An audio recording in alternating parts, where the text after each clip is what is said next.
Hey guys, welcome back to my channel and welcome to the first eyeshadow palette ranking of 2024.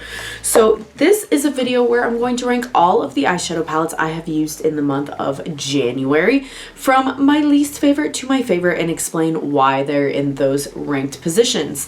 Some of these palettes are brand new to my collection, some have been around for a while, so we're going to see how the new things stack up against the old things. So if that sounds good to you, keep on watching. Before we get too far into the video, if you've not already, I would love it if you would consider subscribing. I upload videos twice a week. It is totally free to subscribe. And I would love to have you back again on the channel to talk all things makeup. All right, let's go ahead and get into the ranking. So we've got 1, 2, 3, 4, 5, 6, 7, 8, 9, 10, 11 palettes this month. And if you're wondering, didn't you say you were going to rank all of the palettes you used in the entire year of 2023? Why, yes, I did. And yes, it would make sense for that video to go up against like before this one, but time has just eluded me. And that takes a long time to film because it's over 100 palettes that I used last year.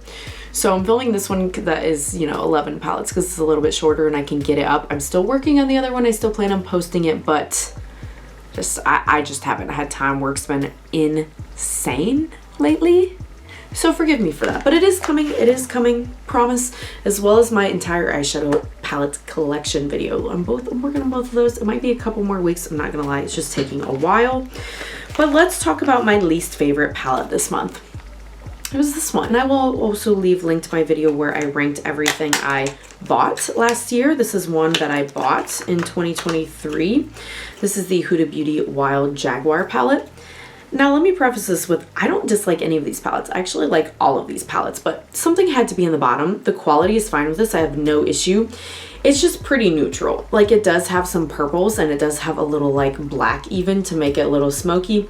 But at the end of the day, it's just neutral. I really like the different textures in here. Again, I don't dislike this palette. I do like it, but I just liked everything else I used more than this one this particular month. And number 10 from Ace Beauté, the Envy palette. This is also one I purchased in 2023 and also a good palette. It's fine. I don't know. I wasn't feeling too much blue this past month. Like the greens are lovely and the browns, but I just didn't reach for it that much. The formula's good. I think that both of these that I've mentioned so far, the formulas are good. It was just color story. I just didn't gravitate to them this month, but that's the thing. I could use them next month and gravitate to them a lot more. It's totally opinion based. And number 9 is the ColourPop Pretty Guardian Sailor Moon for Love and Justice palette.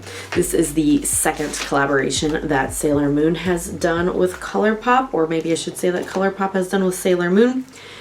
Really liked this one, but again, I just had some blues I wasn't gravitating towards that much. So formula was really good. I liked the look I did, just liked the other stuff more, but oh my goodness, the packaging and the theming I love. I absolutely love for this one.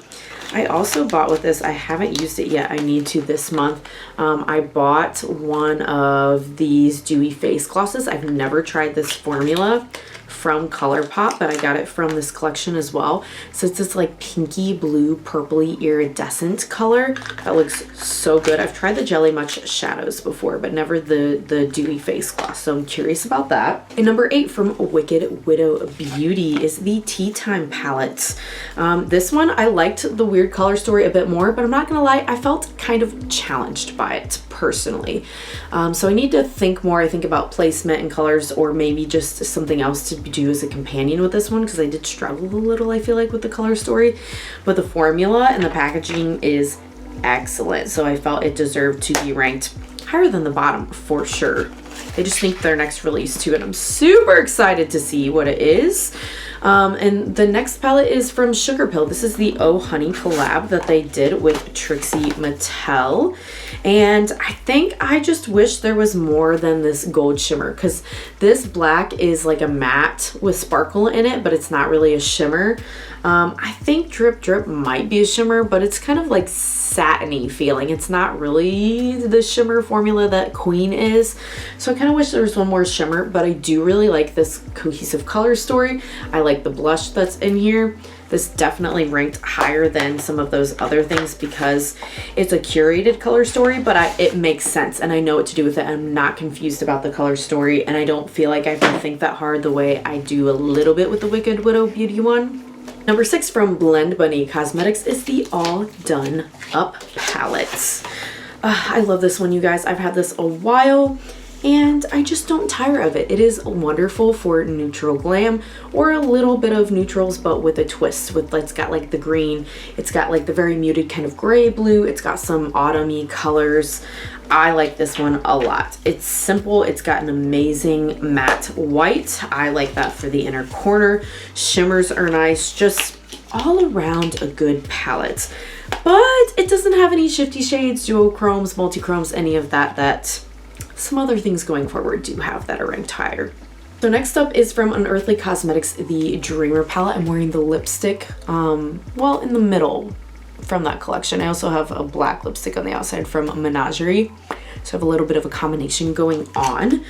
I will leave my video linked with everything, trying this collection and all of that if you're interested. And I'll leave links actually for any of these palettes that I have designated videos on if you want to see them more in action, since I know I'm just holding them up talking about them, but if you want to see them in looks, I'll leave those linked. And here it is. I've only done one look with this so far. That's all I needed to rank it this high. I'm not kidding. It was that good. Go watch the video and you'll see what I'm talking about. I really want to play more with the purples in this one. Ooh, because I did something kind of like silvery smoky in that video. So sparkly. The flash you'll see in that video was crazy amounts of sparkle. Love it. But the color story of some other stuff I love just a little bit more. That was in place number 5, and place number 4 is what I'm wearing on the eyes today, and this is from Glaminatrix Cosmetics, the Rich Romantic. First of all, I love how luxe it feels, just the packaging itself. That one's points for me in ranking. I don't know about you, but I'm ranking the whole experience, not just what's inside. Not that what's inside doesn't matter. And speaking of what's inside, we've got some lovely pops of color matte, some neutrals, and all of these shifty, wonderful shades in the middle that are shifting multichromes. They are lovely, wonderful. I've got a couple different ones on the shade. I'm wearing Rich and Magnetic, these two on the lid today.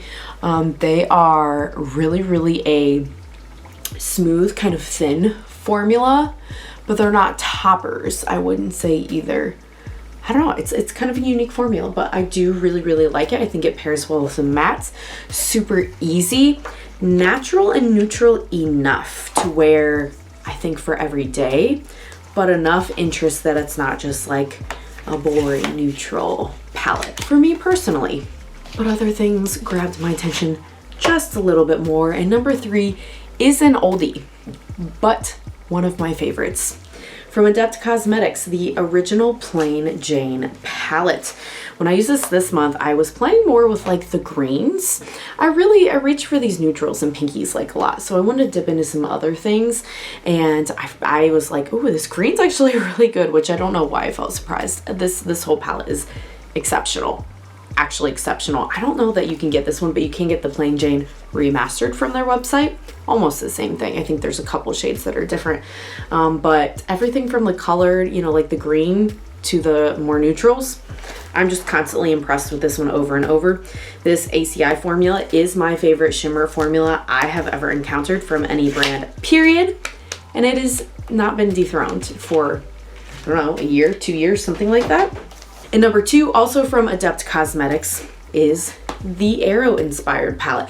I'll leave linked. I recently did a palette bingo with this with a lovely group of content creators, and I had forgotten how good this one is, you guys. I really did. The jeweled multichromes are just insane. They're really opaque. They're not thin like the Glaminatrix ones. I think you can see a little bit of the shifting in some of the pans there as I move it, but holy smokes. And the mattes are really good too. This one's nice, and I did a palette bingo and I got random shades, and all of the looks that those creators did, I'll leave my look linked, turned out well. And some of them had really seemingly random color stories, but it just all worked really well. This one's super cool. If you want more color and you're not looking for neutral, I'd recommend that one. And number 1 was one that just came into my palette collection last year in 2023.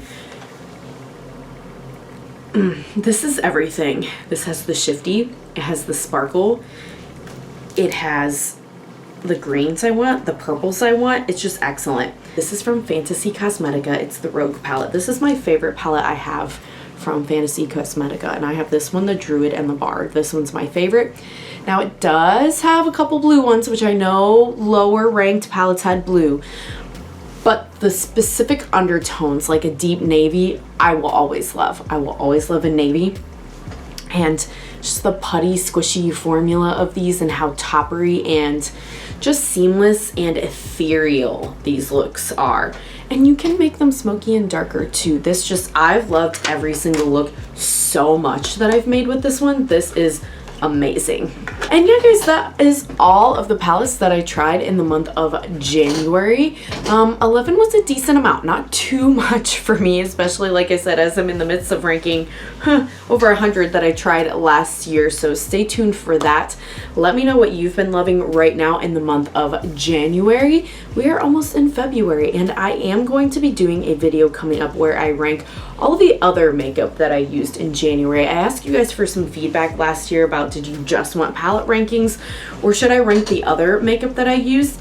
And a lot of people said that they wanted to see the other makeup ranked. Not everybody, but most people. So it's separate. That way, if you just want to see the palettes, you can see this video, the palettes. But I will also rank all the other makeup I use this month and kind of get your feedback on what you think about that format of video. And we'll go from there and see if that continues. So thanks so much if you made it all the way to the end. Don't forget to click that like button before you go, and I will see you again in the next one. Bye!